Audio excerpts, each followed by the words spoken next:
Live from the VSIN studios, it's the one and only Brent Musburger. Well, Amal and Vinny here at the South Point, the tip of the strip, the crowd growing. Big night for college hoops. We got a little college football. We've got Jimmy Vaccaro with us. And Jimmy, how's business, lad? If you would look behind you right now, it's just incredible. It's been this way for the past 2.5 hours. There's 5 windows open. There's at least 5 to 10 people. Actually dwindling down to 4 o'clock start. And it's just been, we keep talking about it, Brent, but it just keeps getting bigger and bigger. And there's always like one little story between last hour and this hour. Mm-hmm. We had a young gentleman come up, and he bet 28,000 flat on Seattle Seahawks plus the 9.5. Now, here's the quirk, and here's the thing that I've been telling you for all these years now, that it's a changing industry. It's a changing field. It's a changing understanding. There's tens around the city, but he came here and he bet 28,000 plus 9.5. Do you think if you would at least play that type of money that you would want the best number going for you? But he just waltzed up and bang, 28,000 flat in cash. The kids took care of the information, and out the door he went. It is truly amazing, even at my age. Amal, let's talk about this matchup. Seattle goes down to the Coliseum to play the Rams. Rams both teams are coming off a loss. Seahawks were beaten at home by the Chargers, and the Rams were beaten in New Orleans by the Saints. When I look at this matchup, Brent, you mentioned it, the Rams coming off a loss. I still think this team is head and shoulders above most of the rest of the NFC with the exception of New Orleans. I think it's going to be a challenge for Seattle to be able to cover this number. They were competitive at home. You had that home crowd going. Obviously, we know the Rams don't have a tremendous advantage there at the Coliseum, but I just think they're too talented. I also think we talked about Marcus Peters, his inconsistency, but I think he'll bounce back and play a little bit better. 28,000 to win 25,454. Laying 11 at 10. Usually 27.5 to win 25, but the extra 5. Brent, I just want to say one thing real quickly. We talked about it yesterday. We were talking about cornerbacks Marcus Peters. I want to correct one thing I said yesterday. A.J. Boye, we weren't sure whether he was going to play or not. He has been officially declared out on Sunday, so he's on the injury list. That helps your guy Andrew Luck throw for 3 more TDs. There's no question. Boye is terrific. Unlike Peters. At this moment in time, Mr. Peters is one of the more overrated defensive backs, and Saints talked about him afterwards because they liked the matchup with Thomas going one-on-one, and Peters was offended. You can have a short memory if you're a defensive back in the NFL. You just go back to work. Well, if you don't want to be offended, stop him. Yeah, exactly. Yeah, I agree with you, but I still think he's talented enough where he can bounce back. I thought Michael Lombardi brought up a good point. Remember, he said that Peters last year he did so well because he literally guessed right. And I guess that's part of it too, right? When you think about it, I mean, that's a tough assignment and a tough position. How about the a big college basketball schedule? A lot of games on TV. Jimmy, did that attract bettors here at the South Point, or are they still waiting for a little bit further in the season? I'd say we're about where we should be in this time of the year. And put it this way, Brent, there's not a game on the schedule that we don't have a decision on. So in other words, they've covered everything. So when you look at that, when you just go through the screen daily, as I do every 20 minutes to a half an hour, and you see no games with a blank on it, it's because first of all, there's so many teams that you can have your favorite, or you can be handicapping a division, you can be handicapping a conference. There's so many different ways to look at it. But to answer your question, nothing but uppers. Now, Mad Dog was saying he wanted to talk about college football for a second. He said, the lines. How can you bet these games? It's 18-21. The schedule's terrible. I don't That was good. Who was that? Mad Dog Bruce. That was really good. That was Mad Dog Musburger. Wow. The dog. And he seems to think, and I've heard this from other people, that the college football season is a little flat this year. And maybe it's because Alabama so much better than everybody else. I don't know. Have they taken the mystery out, or your feeling, Jimmy? It ain't showed here, pal. I can tell you that, boy. Got it. And there are some games. Alabama in the first half do as much business as a small college game does for the whole game. That's incredible. Are they still undefeated in the first half? 9-0. 9-0. What was the number finally against LSU first half? Was it around 8? I think it was 10. It went through 8. At least right? 10. Yeah, it went up to 10. It went to double digits. Yeah. Think about that. Pounded them. Well, you know, Brent, I'm sorry, go ahead, Mom. I was just going to say it's more like a pro game where you know you're going to have, extra points are probably going to be made, even though that one, there was one missed, field goals, a little bit more consistency in that type of matchup. You know, when you get to this, like a 7.5 to a 10, a guy that just wants to come in and bet Alabama in the first half, he doesn't know the difference between 7.5 and 10. So it doesn't matter what you put up; he's betting it. If it were 10.5, for him to get in line and waited all that time, you think he's going to get out of line? He's going to wait there, and whatever it is, that's when he's going to bet it at. We've been getting our butts kicked on it. There's 16 in the first half this week. Wow. And the line's 23 or Mississippi 24. State, there's 16 in the first half. 16. Oh, get all over 16 against Mississippi State in the first half. Huh? What are you going to be, Wait 1 a and minute. 9 now? You're going to be 1 and 9. Wait a minute. I'm 16 in the first half. Is that right? There you go. That's right. Yeah. Let me give you a little edge here, my pal. There ain't a cowboy that jumped up yet and took the 16. Ready to go on a run. There you go. Whoa. Well, I want to go back to your They're question. giving it away. That's why that for sale sign's out front. But I want to go back to your point. I think Alabama is head and shoulders above everyone, but I also think there really are not a lot of good teams in college football this year. When you look around, I don't think, with the exception of maybe Clemson, I don't think Georgia's that good. Michigan, to me, has got an elite defense. A lot of these teams I don't think are that good. You know, to 2 points. One, Jimmy's in the fact that the folks are still betting these games, and professionals are looking. There's so many games, and they're looking for value in a lot of them. But the public is still in love with them. And to your point, Brent, I will tell you this: what would increase it even more is if there is an expanded playoff. There's no doubt about it. That would make it more interesting. I'm sorry, Vincent. No, go ahead. Go ahead, Jim. I haven't talked to a so-called guy who understands this racket as well as anybody. I mean, I got obviously a handful of those friends. None of them are beating the football for any amount of money. None of them. Yeah. And they take the best number of anything. Yeah. Square balls, line up, give me against the Browns, give me against the Bills, and give me Alabama in the first half. There you go. That's amazing. By the way, Louisville and Syracuse underway. ESPN, that's a football game that is scoreless. And we've heard Mike Palm say that Syracuse is the most dangerous opponent down the road for Notre Dame. Now, some of us think it's still going to wind up being USC because it's a rivalry game. But did that game close with Syracuse favored by 21 tonight over Louisville, Vinny? Or you know what, Brent? It opened 21, went down to 20, closed 20.5. So two-way action, obviously, on the game.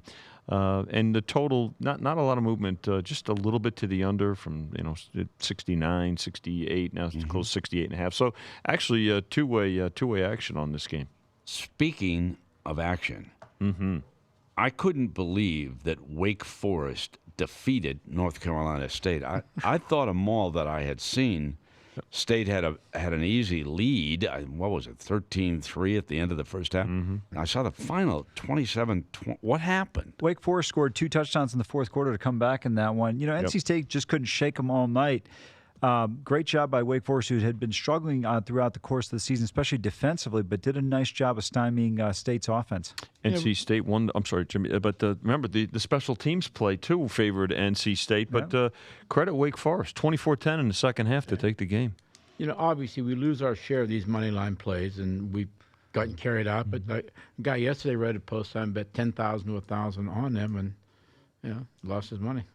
They were minus 1,000, weren't they? Yeah. About that on the money line. The Wolfpack of North Carolina State can't believe it. 27-23. The Demon Deacons rule. Now, very, very good game in the Mountain West tonight, and some of us have been surprised that Boise State would be an underdog at home, Vinny. But also, a lot of people have told me Fresno State's a better football team, Brent, and Jeff Tedford is a covering maniac at Fresno State. Brent, this is a good team, 8-1 straight up, 8-1 to the number as well. That they had a misstep at Minnesota. Granted, it was early on in the season. This game did go down at 2.5 briefly. It opened 3, 2.5 briefly at midweek, and now sits with Fresno State. Yes, 3 on the blue carpet. The total on this one, 55.5, up from 54. This Fresno team, listen, this is not saying they're going to win the game, but they're favored for a reason. They're solid. When you look at this matchup, Fresno's defense has been outstanding. They came within about 10, 15 yards of tying Minnesota up. They threw an interception. Antoine Winfield Jr. made a fantastic play in that Gophers game. I think this is going to be a bit more of a defensive game. Even though Boise's without their leading tackler in this matchup, Vinny, to me, I think Fresno State is a team that's been very underrated all year. Mr. Musburger, you are probably the only one who can answer this question. How long has the blue carpet been there? I've never been there without it. Okay? Well, I'm glad you asked me that question. It absolutely is an advantage for the home team. I can't tell you how many times visiting safeties get lost on that blue field. Visually, it throws them off, and it is an enormous home field advantage, and that's why they're always favored up there. Well, yeah. Or one of the reasons. They've had a good football team. I don't want to put that down. But that's one of the reasons why they're favored. Well, I guess whatever you can do to help create home field advantage, right? You may as well do it. It's not just the fans, and in this case, I thought it's pretty smart when you think about it. What a great idea! Yeah, right. What a great idea! It was a genius on the part of an athletic director. To separate us. We'll paint it blue. I can't stand it. It's the worst thing to watch on TV. 1986. It's a terrible. But you TV hate it. But picture. How about I'll give you one that's worse. Eastern Michigan. The red field is in Eastern Washington. Washington. Eastern Michigan's got a gray one. Gray. Oh, I don't it think is. I've It ever is. seen it. Oh, it is. It is awful. 1986, guys. First time it went in. 1980. Very good, Brian 32 Rogers. years. In Boise, Boise. 86. 32 years. I got to show you during the break a picture of the one in Ypsilanti. Holy cow! You can't even. It's unbelievable. Get the red one out there, Brian. Washington. Eastern Washington. Eastern yeah. Washington. Okay, on the road between Spokane and Seattle. If you're driving from Montana, and Jimmy, I know you like to drive or catch a train. You're not. Oh, you just had to get an opening and you jump right in there, huh? You know. Well, you know. It was snowing up there this morning. Somebody sent me a picture. In Montana. From Montana. Yeah. Snow. It's about that time of year. Right? Yeah, we're midway through November, and I think my daughter-in-law went over. We got great hot springs. Jimmy would love it. Are you? I mean, I'm they're telling great. you, just lean back and relax in those hot springs in Montana. They're all over the state. Got little resorts. Little up there. Merlot. Here's a spot for you. Sure. When you go to Lake Tahoe, if you're staying in Reno, then you drive to Lake Tahoe. You go through Genoa, Nevada. There's hot springs there. You always stop and get a massage in the hot springs. It's the best. Like you said, Get it's that the best. I'm telling you, there's nothing like it. And that's the night before you catch the train to head east up there. Boy, I mean, is the train station in Reno itself, or is it? Yes, it's in Reno itself. Anything else you want to know? If it wasn't, with this I'm an old illustrious train guy. You with don't this understand. illustrious career you've had, let's just call it like it is. I love the trains. If you weren't understand. with your wife, you'd still be back in Butte, Montana, calling high school games. That's Do you understand that? That's probably true. The Butte Bulldogs. Bulldog. Gets the Billings Bronx. Okay. Wow. Did you go to high school games up there? Were you like a nut following high school games as a kid? I'd call them on my basement. I'd made them up when we were playing dice baseball and football. Oh, yeah? Like that. Yeah. Interesting. And I went to high school in Minnesota. Okay. Faribault, south of Minneapolis. Paul Giel. Jimmy, you might be the only one here who remembers the great Paul Giel. Absolutely. Yeah, great two-way player, football player, and a pitcher. Wound up in the major leagues, too. And they played the single wing back in the day, the Golden Gophers. And I watched Paul Giel one day almost single-handedly beat a Michigan team in Minneapolis. That was my introduction to major league college athletics, and I was hooked. It was such a great day, great game, Municipal Stadium in Minneapolis. Speaking of memories, and I know you guys, we all know Paulie Howard and Mitch Moss. Those of you people listening and have got the app and you've got access to the shows, I want you to go back, because over the last 2 days, Paulie Howard has spun one of the most fascinating gambling stories. Oh, boy. I got to tell you something. I almost drove off the road with laughter listening to the time. Let me just set the scene, and then you go find Paulie talking about it. He gets a call from what he thinks is an ex-girlfriend who has just won $12 million on a slot machine, doesn't know how to handle the aftermath, and wants Paulie to come help her out.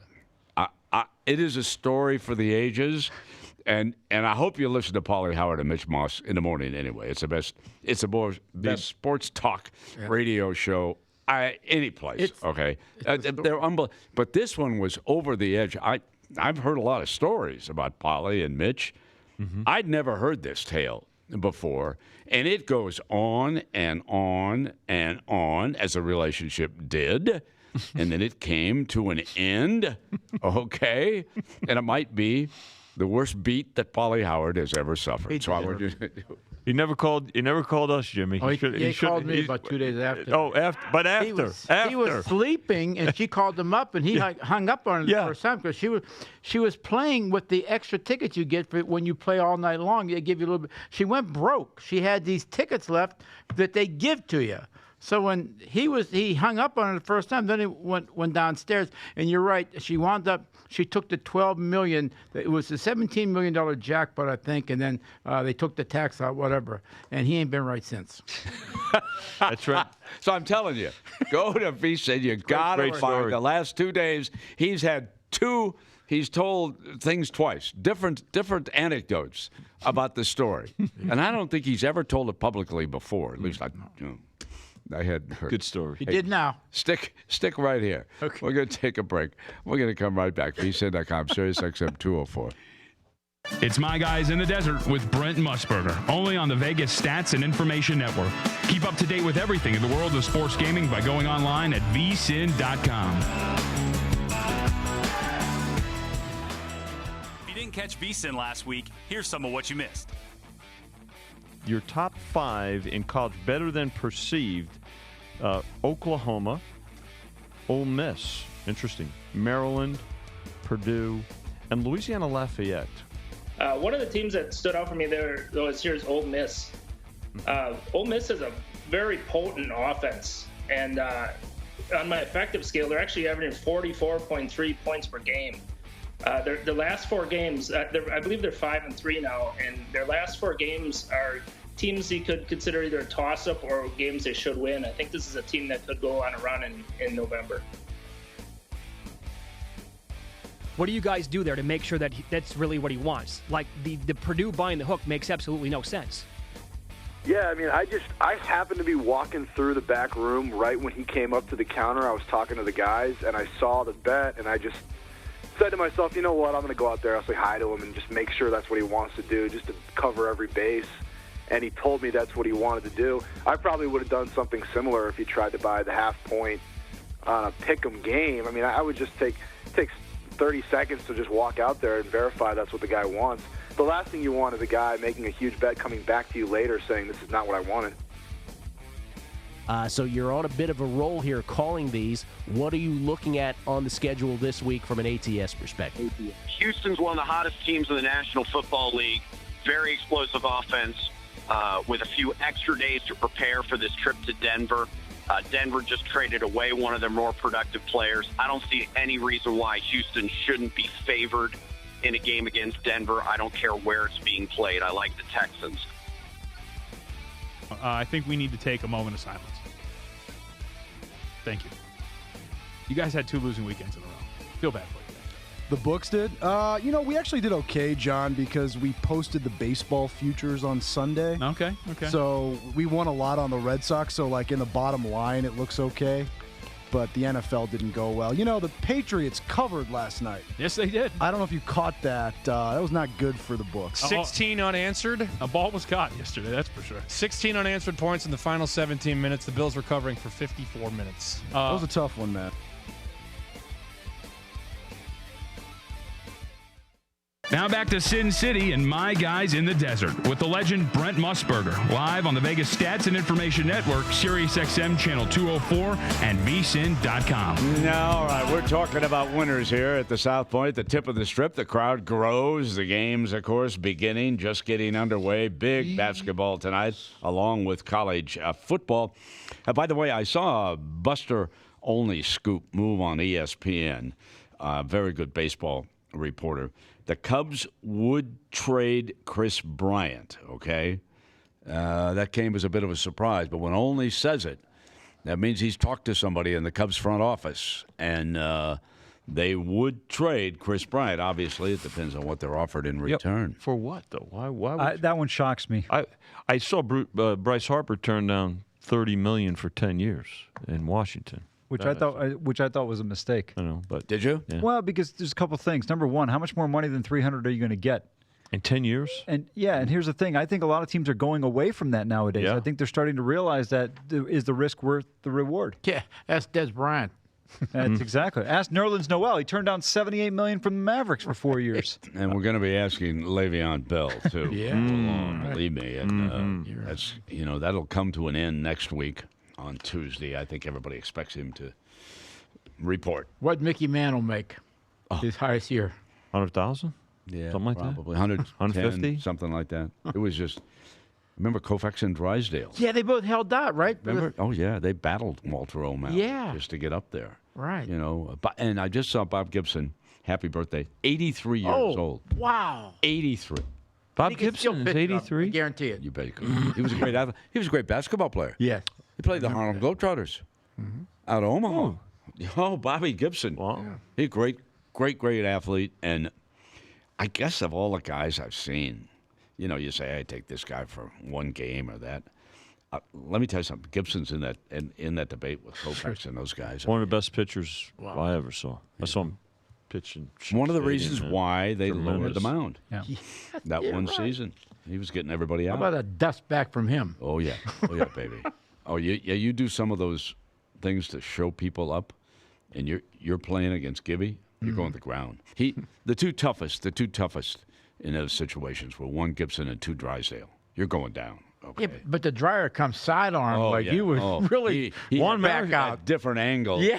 And he's about 6'5", when he comes on the outside. Juan Marichal did a few, but threw inside. Yeah, a little bit, Marichal didn't he? was tough. He was great. I umpired him one night. You umpired? Yeah, I umpired him one night. Do business? Marichal was very, very difficult to umpire because the ball moved so much in the strike zone. Okay, Marichal's ball was of the guys I had. Galen Cisco, he made the majors out of Ohio State. He was in the Midwest League. Played with Waterloo. Marichal was up at Michigan City. Lights were bad, but the ball was always around the strike zone, but a lot of movement. It was a tough. Cisco, low strikes, kept it on the strike zone, but Marichal was by far the toughest. I know. Wow. Here's one for you. You drive my old Coconut. I'm with my two kids taking them on a vacation. Where are we at? I'm walking in Boise on the blue field. I wanted to see what it was. And that's when he passed away that day. So he came across, and his wife is Ann Mars, right? Yes. And she lit me up at the sporting house so many times, boy. Could she light me up? She could shoot. Ann Mars, great gal. So she marries Drysdale. And that was a real tragedy. I knew them both very, very well. So that's interesting that you. I was there. Interesting. With my two kids. Yeah. Now, is Paulie Howard? Was he a good player? Was he terrible? He was a hockey player. Yeah. Paulie played hockey. So it was more hockey than basketball. Hockey. I think he was a goalie, if I'm not mistaken. Interesting. So he's up from the upper Midwest. So bring him on. He used to yap about basketball player. Me and who was my partner? Somebody against Adam, whatever, the other kid on the shows with them. Adam Hill? Adam Hill. Or no. And Paulie. Yeah, those two. Okay. Slaughtered them. Interesting. I was 50 years old. Slaughtered him. Took him to the rim and buried him. Had no chance. Oh, my. I got to hear the Paulie Howard's got to have a version of this getting posterized. Jimmy Vaccaro, okay? What could be better? What could be better than that? He gives you one of these, right? Every time he's nervous, he gives gives that little rub up in there. Yeah, right. Again, the big game of the night in college football: Fresno State, Boise State, Mountain West. Any late movement, Vinny? No, still sitting with the Bulldogs. 3-point favorites. Brent again, open 3, 2.5 midweek. Back to 3, and the total from 54 up. Look, as we speak, Fresno State. Yes, 2.5. 2.5, baby. Blue carpet money. Blue carpet money Here came at in, the Jimmy, South when you were Point. talking about the carpet. 55 and a half. Okay. Now, I do want to go to Alabama tomorrow, playing Mississippi State. Okay, pull that number out of your hat for me, my friend. And I got it. All right, so 26, 23 and a half now. So they took the 26, took right? the 26. Okay, And they took the 20. Now, 53. give everybody again that first half number. Alabama perfect in the first half. Give it to me again. You still can't believe it, can you? No, I can't. 16. I can't believe it. You got a 23 and a half, and I got a 6. Well, it's just they're a different team in the first think half. about that. Think about that. You got 16. Yeah. So I suppose if you love the Tide, you go out and bet them on the first half, I guess, huh, Jimmy? I mean, A little advice, my friend. Yes. If you like it, wait. You'll see a 17 tomorrow. There you go. Come on. That's a key number, not 17. I'd say. Yeah. You'll get to 17, you guys bet think? you $14 it gets to 17. $14. Yeah. Okay. You're on. You can't tease I'll it. charge you $1, Vic. You can't tease it. Can't tease it up to 24, Brent. I got some teasers today. Oh, I'm sure filled out you those do. cards. And the gal at the counter, she looked at me like, you are really crazy, you know? I said, this is in honor of my friend Jimmy Vaccaro. Yeah, that's right. I'm looking for a win. You know, I filled out one with a lot of teams up there. I took one of each. Yeah, I did the reverse teaser with 3 teams. So I was like, I've got to pick 3 teams that are big underdogs that I think can win. I'm trying to think of who I picked. Tampa was one of them. I know that. Given the injuries on the Redskins' offensive line. Okay. Yeah. You got any reverse teaser information over there, Vinny? Well, based on you were 3 happy today, so I'm sure you probably did. You do the 49ers on that one? I did. And the Colts? I did. There you go. There you go. There you go. And you know what? Right now, Chris Andrews is smiling. He's enjoying that because he loves that. They always that want action. me to come. Here's a time, right. the kind that reverse teasers win. Oklahoma loses to Oklahoma State because they still get jacked up for this game. Right. Michigan State over Ohio State. I mean, you got a legitimate shot. Mm-hmm. It's only a 3.5-point favorite to begin with. But it seems like that are the ones that seem to every once in a while get out and somebody will come up to the window and cash $20,000 on a $40 bet, something like that. That's the kind you get. Uh-oh, he's reaching for something. There you go, Jimmy. I gotta see The what tickets are here. Here they are. Oh, I got to see what I did. I wasn't. Okay, it's the Buccaneers Okay. minus 9.5. All right. The Colts minus 9.5, and the 49ers minus 9.5. So you put down a $20 bill on that reverse teaser, pays $500. Wow. I mean, how could I lose? When that ticket is in 37 pieces on Monday morning. Yeah, I want to have some fun with you, Jimmy, when you come in. You do. I want you. That's I great. feel so badly for the bookmakers. I'm sure you do. And the beating they took last week. Yeah. Mad Dog was it? Hey, Jimmy. Mad Dog liked that segment too today. Thank you, my friend. It's always a pleasure. Ron Flatter update coming up right now, and then we're going to talk to the winner of the Breeders' Cup betting, Mr. Chuck Grubbs of Georgetown, Kentucky. He won $300,000. Vinny, this is going to be interesting. Back live, vsin.com, Sirius XM 204. It's My Guys in the Desert with Brent Musburger, only on the Vegas Stats and Information Network. Keep up to date with everything in the world of sports gaming by going online at vsin.com. If you didn't catch VSiN last week, here's some of what you missed. Your top 5 in college better than perceived: Oklahoma, Ole Miss, interesting, Maryland, Purdue, and Louisiana Lafayette. One of the teams that stood out for me there, though, this year is Ole Miss. Ole Miss has a very potent offense, and on my effective scale, they're actually averaging 44.3 points per game. The last 4 games, I believe they're 5-3 now, and their last 4 games are teams you could consider either a toss-up or games they should win. I think this is a team that could go on a run in November. What do you guys do there to make sure that that's really what he wants? Like the Purdue buying the hook makes absolutely no sense. Yeah, I mean, I happened to be walking through the back room right when he came up to the counter. I was talking to the guys, and I saw the bet, and I just said to myself, you know what, I'm going to go out there, I'll say hi to him and just make sure that's what he wants to do, just to cover every base. And he told me that's what he wanted to do. I probably would have done something similar if he tried to buy the half point on a pick-em game. I mean, I would just take 30 seconds to just walk out there and verify that's what the guy wants. The last thing you want is a guy making a huge bet coming back to you later saying this is not what I wanted. So you're on a bit of a roll here calling these. What are you looking at on the schedule this week from an ATS perspective? Houston's one of the hottest teams in the National Football League. Very explosive offense with a few extra days to prepare for this trip to Denver. Denver just traded away one of their more productive players. I don't see any reason why Houston shouldn't be favored in a game against Denver. I don't care where it's being played. I like the Texans. I think we need to take a moment of silence. Thank you. You guys had 2 losing weekends in a row. Feel bad for you. The books did? We actually did okay, John, because we posted the baseball futures on Sunday. Okay. So we won a lot on the Red Sox, so like in the bottom line, it looks okay.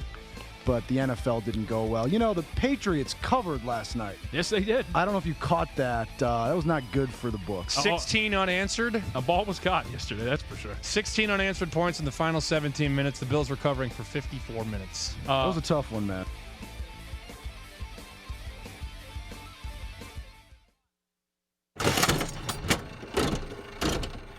Platter with your VSiN action update. Des Bryant's time with the New Orleans Saints is over this season before it even starts. Bryant tore his Achilles in practice today, putting him on the shelf with Ted Ginn and Cameron Meredith. The Saints could now turn to Brandon Marshall, who also had a tryout this week, as did Bryant. Not exactly hurting, though, Drew Brees, Michael Thomas in that offense. New Orleans still a 5.5-point favorite Sunday at Cincinnati. Le'Veon Bell is expected to end his holdout next week. That's what Steelers president Art Rooney II tells SiriusXM NFL Radio. Rooney said that the team is hoping to have some communications with Bell over the weekend. Bell has to report by Tuesday, or else he would forfeit the right to play this season.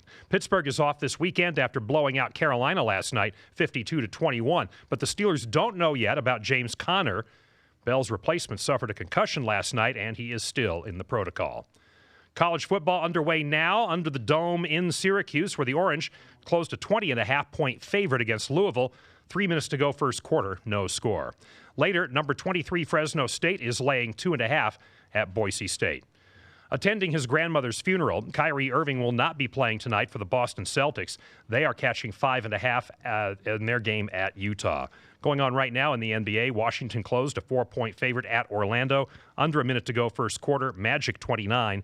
Wizards 25. Philadelphia, a 5.5-point favorite at home against Charlotte. Last 2 minutes of that first quarter, and the score is tied at 27-all. In a few minutes, Detroit is a 5-point favorite at Atlanta. Goran Dragic is still out with a sore knee. Without him, Miami is a 2-point underdog at home in a half hour. That will be against Indiana. Hockey games underway now. Washington, a 30-cent favorite at home against the Blue Jackets. 7 minutes to go first period, no score. Toronto, a 60-cent favorite, hosting New Jersey. 14 minutes to go in the first period, no score.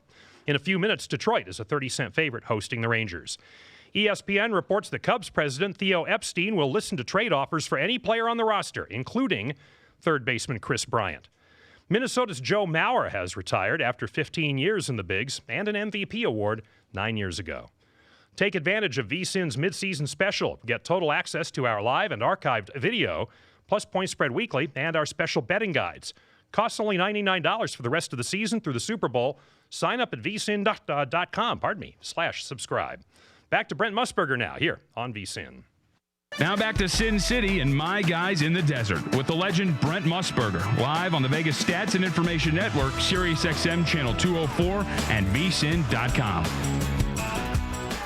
Well, the crowd gathering here at the South Point, the sports casino. A lot of basketball action tonight, but right now with Ron and Vinny, we are talking horse racing because last week, the Breeders' Cup back at Churchill Downs, and they have Breeders' Cup betting, okay? And that's a competition where there's a buy-in. You got to have a bankroll of $10,000 total. And on the line, the VSiN line right now, is Mr. Chuck Grubbs, who was the winner. And Chuck cashed more than $87,000 in winning wagers on the Breeders' Cup Classic, jumping from 31st place to the top of the leaderboard, and so he wins the first place prize of $300,000, and he wound up overall with total winnings of $394,000. Wow. What a day at the Breeders' Cup last Saturday. Chuck, welcome, my friend. I want you to tell everybody, coming into that last race, the Classic, there you were in 31st place, and how you mapped out your strategy and you won the competition. First of all, thanks for having me on. I came into the last race, like you said, 31st place. I decided that I was going to bet a big win bet on Accelerate, number 14, because he was 4-1 with like 8 or 9 minutes to post, and then he kept dropping. His odds dropped from 4-1 to 7-2 to 3-1, and then they landed at the end on 5-2. Well, I knew I didn't have enough money. I had $15,000. I knew I didn't have enough money to just bet him to win and get to top 5. So I had to map out a trifecta, and I had liked the 4 and the 11 underneath of them, the 4 being Gunnavero, the 11 being Mind Your Biscuits. So I took out of my $15,000, I bet $8,000. I kept $7,000 to go home on, and I bet a $40 trifecta, 14 with 411 with all, 14 with all with 411. That cost $1,920 for those plays, and I bet $6,080 to win on Accelerate. And the $8,000 I invested, as you said, got me back $87,000. Probably the biggest score I've ever made on one single race, other than a pick 6 ticket. But it was an unbelievable feeling that I wish all gamblers could have in their lifetime. Chuck, hello again. I may say hello again to Chuck because he's going to be on my podcast next week, and so we already did a long interview there. But Chuck, I want you to tell the story again. I guess it would be for the first time for many, about your way of betting that you can't be timid in these situations. I had Gunnavera, and I had a nice play show prize for him coming in second. So that was nice for me. Nothing compared with what you were doing, but just talk a little bit, if you could, please, about just going in strong. Hi, Ron. Good to talk to you again. If you're going to play in these big tournaments, you have to put up $10,000, and they take $2,500 of it towards the prize pool, and they give you back $7,500. So there's no use in playing in these tournaments if you don't play aggressive and play to win, because you're giving away 25% of your money when you sign up.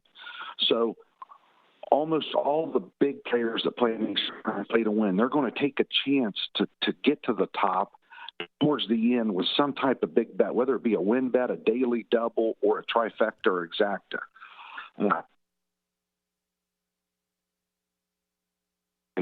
Accelerate was the fastest horse on paper. I don't think anybody would argue that, but a lot of people got off the horse because the trainer was 0 for 30-some in the Breeders' Cup, John Sadler. The horse don't know that John Sadler's 0 for 30-something in the Breeders' Cup. I'm betting on the horse at that point. And John's a very capable trainer. He's won many training titles out here on the West Coast. So I stayed aggressive. I took my shot. If Accelerate wins, but I miss the tries, I still get $22,000. That probably the money more back. But to win the tournament, I had to have Accelerate win, and one of those two horses looks like stopped running. It looks like we got a little bit of a interrupt on the telephone. But Vinny, I know you've been listening carefully because you love betting on the the horses. Well, I love Chuck's story, and I have to tell you, you have to give him credit because of his philosophy and being aggressive. I mean, think about it. You're going up against a lot of other folks with. I would love to, if we get him back on the line, I'd love to know which long shot he had. For instance, Stormy Liberal paid, I think, in the fourth race around $16, and I'd like to know how. Yeah, he had one. If he can get him back on, I know he had one in the mile, if I remember correctly. So, yeah. but you have to appreciate the folks that go into there, and you have a strategy going in, Ron. As you know this, you've participated in them. You've talked to many folks that have, and we've had tournaments here. For instance, back in. Oh, there he is. Great. Good. I'm sorry. I don't know what happened. I never moved. I'm sitting in the same spot, but you know how cell phones are. Yeah, exactly. Chuck, Vinny had a question for you. Yeah, Chuck, Vinny Magliulo, and again, congratulations to you. I'd like to know, during the course of the day, what was your longest shot that you played? For instance, I don't know if you had Stormy Liberal. I think it was the fourth race. Paid $16. Were there any horses like that that contributed to your success in the tournament? Vinny, it was a 2-day tournament, and on Friday, I hit a trifecta in Midway through the card that took me from 4,000 or 5,000. I was down to about 4,000 and got me up to 15,000, 16,000. Okay. I ended day one at 18,500, which had me in 13th place out of 391 entries.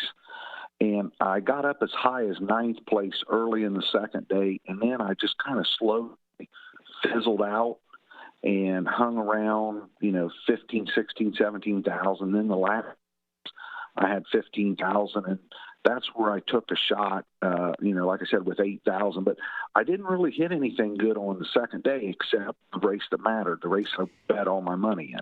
Outstanding. All right, Chuck. Thank you so much. What a winner's story, and I want to thank ExpressBet. They had a big promotion here at VSiN for the build-up to the Breeders' Cup, and we certainly appreciated having ExpressBet as part of the Breeders' Cup. And to Chuck Grubbs, he won a $300,000 prize, Ron, for capturing first place. And what a great story of pulling it out with that win on the last race, the Breeders' Cup Classic. Yeah, I think if he and I have the chance, we're going to hug trainer Antonio Sano of Gunnavera because I hit the play show on that one for a big number to have a good weekend. Not as good as his weekend. And by the way, I mentioned that Chuck will be on the podcast next week. This week, we've got John Sadler, the trainer of Accelerate, talking a little bit about getting off the schneid. And John Sherva from the Los Angeles Times, the turf writer there. We recapped the Breeders' Cup. We actually recorded the whole thing in Louisville. And we got something new. In fact, there's a poll question I've got on Twitter right now. We're going to go through the whole alphabet. Best racehorse starting this week whose name began with the letter A. Accelerate. Affirmed. Affirmed. You're going to say affirmed. We got a few other choices out there. I'll give you a clue. Not necessarily American, not necessarily flat horses, not necessarily thoroughbreds. So anyway, I'll throw that out there as well. American Pharaoh also among them. Sure. Assault, Arkle. Good. Ever heard of Arkle? Good. Anyway, we do that. Good We're going poll. to do that every week up until the Kentucky Derby, A through Z. And that's at the Ron Flatter Racing Pod, Google, Apple, Stitcher, or vsin.com. Back live, vsin.com, Sirius XM 204. It's My Guys in the Desert with Brent Musburger, only on the Vegas Stats and Information Network. Keep up to date with everything in the world of sports gaming by going online at vsin.com. If you didn't catch VSiN last week, here's some of what you missed. This is from Playboy. I think they're both. Playboy is when Tyson got knocked out by James Buster Douglas. So Playboy Buster got a hold of Douglas, me yeah. last year, and they had this wonderful picture of Douglas standing over top of Tyson. So they called me up. They did a story around it, and this is one of the things that I will always keep. Now, I also want to make it clear that Playgirl contacted me to be in their next centerfold issue also. Is that the basketball picture? It was a yin and a yang. That was it. That's it. That's it. That's it. Part of the Cooper compensation complicates any trade for a car, because if you can get a first-round pick for Amari Cooper, you certainly aren't going to settle for just a first-round pick for Derek Carr. I'm thinking that if someone offers them a first and a fourth, the conditional fourth, which could elevate based on certain conditions, kind of like the Sam Bradford trade. Maybe they have to seriously consider that. Don't forget, 2016, Derek Carr. All right, let's review them. Preston and I, 3-on-3 challenge. 1.5 game lead for Preston headed into this weekend. He had the 3-0 this past week. I'm very chalky on the left. Michigan laying 10.5 against Penn State at home. Oregon laying 10 against UCLA up in Eugene, and Alabama laying 14.5 on the road at LSU. Preston a little more creative. He's taking Baylor in the points against Oklahoma State. That's 7.5 points.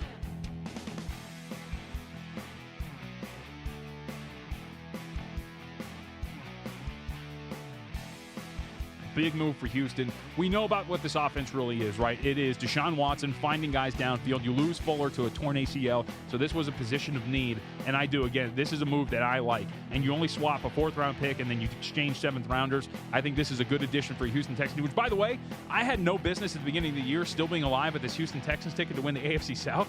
And now they're with the Jags and their struggles. Houston Texans right back in this thing, and now they get a quality wide receiver to replace another one. Right back in it. They're the only team over 500. Yep. They're 5-3. Everybody else 3-4, 3-5, 3-5.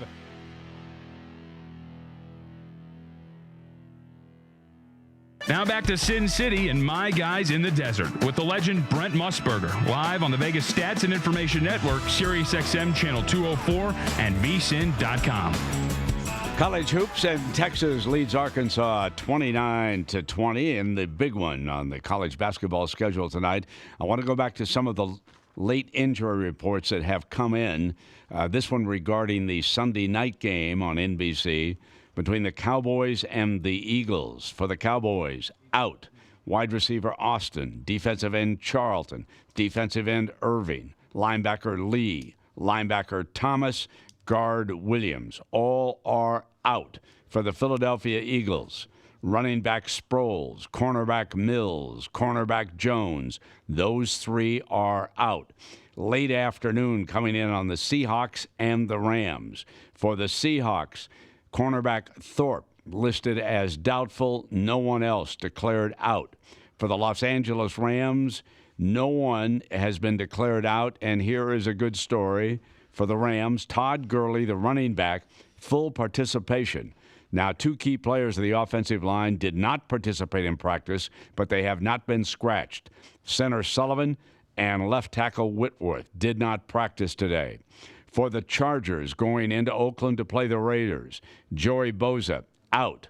Nobody declared out for the Raiders, but there was limited participation by guard Feliciano, center Hudson, running back Martin, tackle Miller, guard Osimile, and defensive back Worley, all limited in practice, none declared out.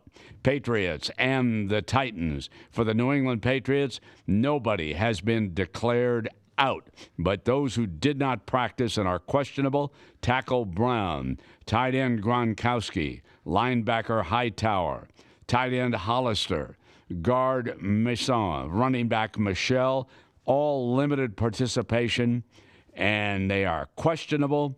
The only one who did not participate at all on that list was the tackle Brown. So that's the Patriots.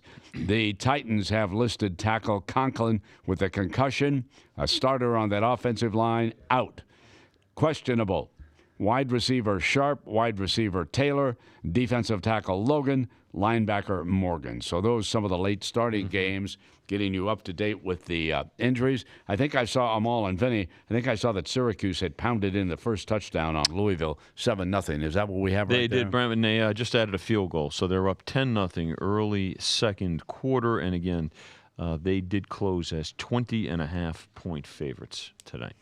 Yeah, this game, Syracuse had an opportunity, fumbled a punt early on, which they had received actually inside of Louisville territory. But this this Louisville team, Brent, looks bad. I mean, really bad. They just look like they have no semblance of defense or effort. You know, I think Brian Van Gorder, who was at Notre Dame, came in. Unfortunately, him and that Louisville staff could be in trouble there.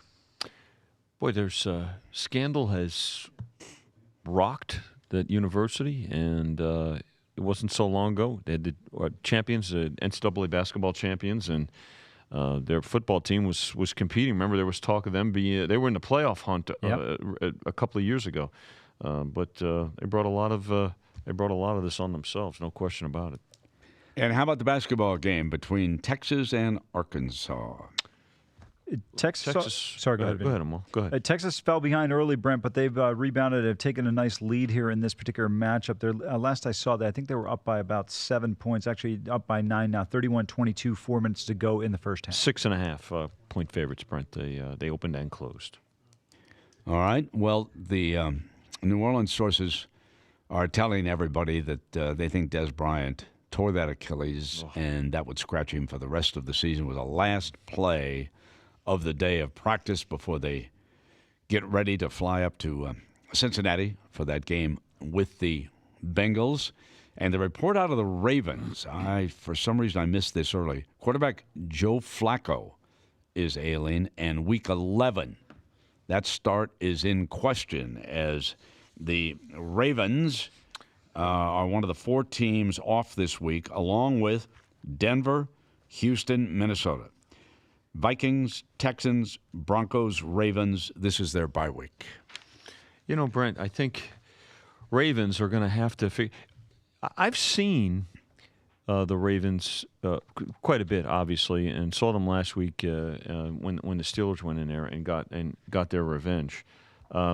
Jackson is a completely different dynamic for them, Amal. I mean, we saw in the preseason he was very effective, and the plays that he's gotten in this year, they've used him in several, in a Wildcat and just some formations. I have to tell you, he's very effective. Well, dangerous. The problem is, though, and this is the difference between New Orleans and the play calling of Sean Payton. When Taysom Hill comes in, it just completely true. They throw the ball out of it. And with Lamar Jackson, they're not doing that, Brent. So it makes them one-dimensional, and the defense knows what to expect. I will say this. I was on the Ravens against the Steelers, lost that game, but I said coming into this season, everyone was high on the Ravens. I said, I don't understand why. Go back to last year. They beat one team over 500. They didn't beat good teams. They were a fraud. And, we're seeing it this year. This is a team, I couldn't believe they were a road favorite in Carolina. We're seeing the struggles they've had. And, look, I just don't think this team's going to turn it around anytime soon. They come back next week. It's a home game against Cincinnati, who's beat up, obviously, Brent, and they're at home this week against the Saints. I'll tell you another thing. If you look at the history of the Ravens and Steeler games, the following week, those games are so physical, and they typically either lose or certainly don't cover. Think about that. Well, it didn't affect the Steelers. It didn't affect the Steelers as much this year, but the Steelers are trending in a completely different direction since that upset loss at home by the Ravens. Absolutely. To the Ravens. And Mike Clay from ESPN has just tweeted this out, that with Des Bryant headed to injured reserve, the Saints are very short-handed at wide receiver. Michael Thomas clearly number 1, Traquan Smith 2, Austin Carr is 3. Expect the Saints to sign a wide receiver or 2 this weekend. So back looking for help at that very important position as they try to drive toward the playoffs. There is an update from the Seahawks over on ESPN. Pete Carroll said that running back Chris Carson feels a little bit better than he did earlier in the week. His status for the game against the Rams up in the air, and there are several questionable players that we have mentioned. Guard DJ Fluker, defensive tackle Steven Shamar. Steven missed all the live practices this week, so they're dealing. Every team is dealing with injuries. Yeah, this time of year especially, right, Brent? By the way, a 1-point move to the Seahawks. They are now 9-point underdogs. They open as 10-point underdogs to the Rams. And didn't Jimmy say that a big bettor came in and bet $28,000 plus 9.5 on the Seahawks? On the Seahawks, South Point. Yep, that went to 9. $28,000 to win 454. Okay, so now as we finish it up here in 30 seconds, one of the late basketball games, 6:30 start on ESPN. Celtics are out in Salt Lake to play the Jazz. What do we have on game 511 NBA? No Kyrie Irving. Jazz now 6-point favorites, Brent, 206.5. It's a good opportunity for Utah without Irving. They've been struggling a little bit, just 5-6 so far for Utah this year. All right, so the Jazz trying to get well. The Celtics coming off that remarkable comeback the other night. That'll do it for us. Have a great weekend. Remembering, of course, that cash and tickets is what it's all about. It's My Guys in the Desert with Brent Musburger, only on the Vegas Stats and Information Network. Keep up to date with everything in the world of sports gaming by going online at vsin.com. As Brent says, cash and tickets is what it's all about. And that's what every issue of Point Spread Weekly is all about. VSiN wants to make you a better handicapper, not just this week, but for months and years to come. Now's the time to subscribe. Get Point Spread Weekly and access to everything we do for just $99 through the Super Bowl. That includes our 24/7 live video stream, replays of our shows, our special guides, and online exclusives. Here's what you'll find in this week's 119-page issue of Point Spread Weekly, our largest yet. College basketball open this week. We have Matt Human's top 25, Bruce Marshall's under-the-radar teams, and Steve Makinen's strength ratings, plus team-by-team reports and picks. To help you handicap the big divisional battles in the second half of the NFL season, Steve analyzes betting systems for teams that have rematches in the same year. We also have games to watch from Matt, power ratings from Steve, and picks for pro and college football from VSiN's experts. Plus handicapping articles and information on the NBA, NHL, NASCAR, CFL, golf, and MMA. Go to vsin.com/subscribe for the package that makes sense for you, including our special offer, $99 through the Super Bowl. That includes Point Spread Weekly, as well as full access to our live video and replays. That's vsin.com/subscribe. If you didn't catch VSiN last week, here's some of what you missed. Your top 5 in college better than perceived: Oklahoma, Ole Miss, interesting, Maryland, Purdue, and Louisiana Lafayette. One of the teams that stood out for me there, though, is here's Ole Miss. Ole Miss is a very potent offense, and on my effective scale, they're actually averaging 44.3 points per game. The last 4 games, I believe they're 5-3 now, and their last 4 games are teams you could consider either a toss-up or games they should win. I think this is a team that could go on a run in November. What do you guys do there to make sure that that's really what he wants? Like the Purdue buying the hook makes absolutely